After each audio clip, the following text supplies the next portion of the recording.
There have been many books over the years that have stirred enough minds that Hollywood executives realized they could make a quick buck by taking the plots of these books and turning them into movies, giving people who think reading is suckish the chance to see the beauty of these books shortened to the span of about 120 minutes. The Harry Potter series, 1984, The Stand, the Lord of the Rings trilogy, and many other great books and series have become movies over the years.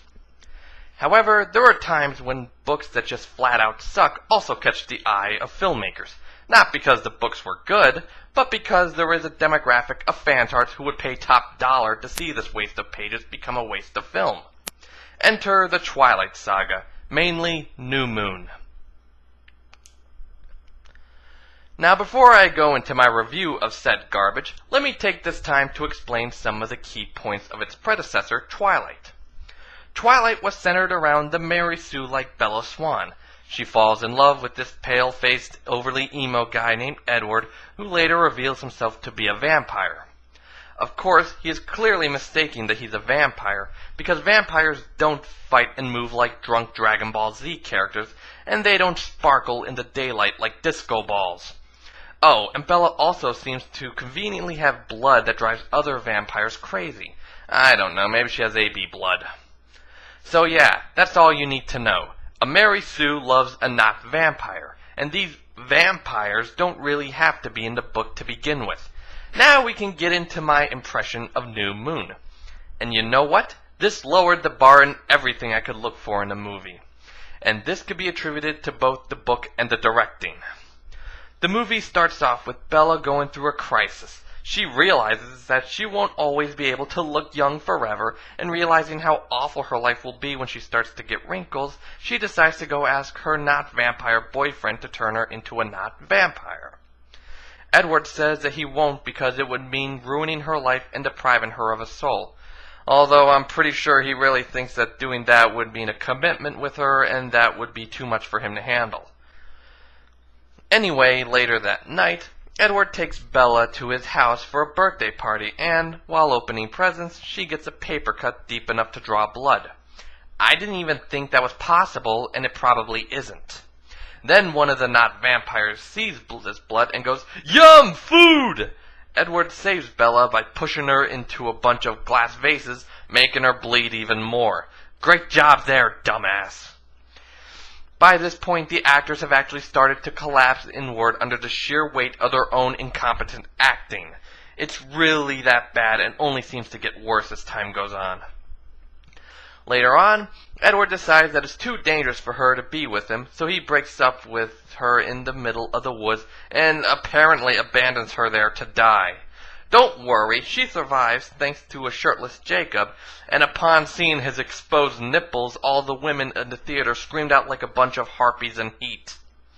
Then some stuff happens, I guess. Jacob becomes a not werewolf, Bella starts to like him, the token black guy of the series gets killed, and some other stuff too. I really wasn't paying much attention at this point because I was too busy bashing my head against a wall in the theater, trying to relieve myself from the pain. Anyway, when I came to, Bella and Edward got back together, and that's how the movie ends. Yep, the movie starts with Bella and Edward together and ends the exact same way. In short, nothing happens. No, wait, something does happen. Bella falls in love with Jacob, too, meaning she's become a furry. Character development! And I know what you're thinking right now, that I just ruined the entire movie for you by telling you what happens in it.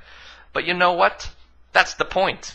I want to ruin this movie. I want to destroy any possible reason you may have to want to go see this pile of crap. I want to ensure that no more sequels gets made. The movies like this are the anti-movie and should be treated as such.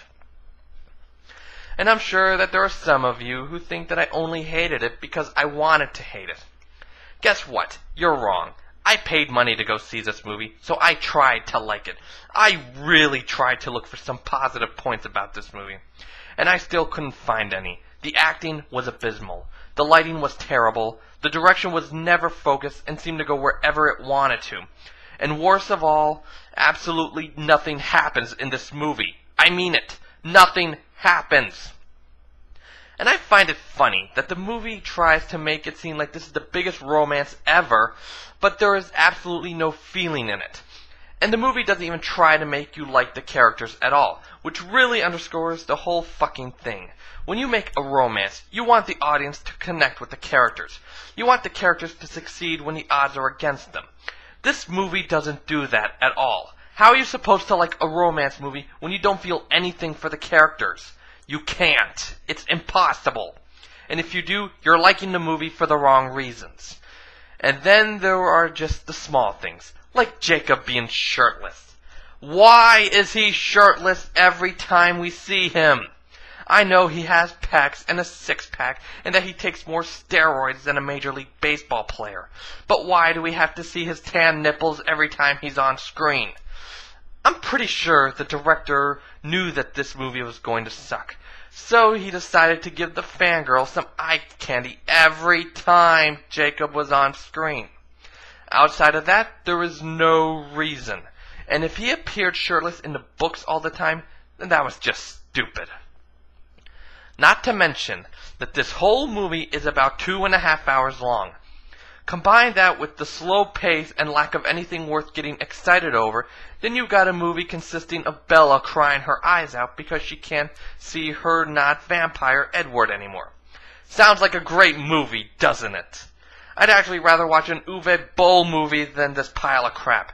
At least stuff happens in an Uwe Boll flick.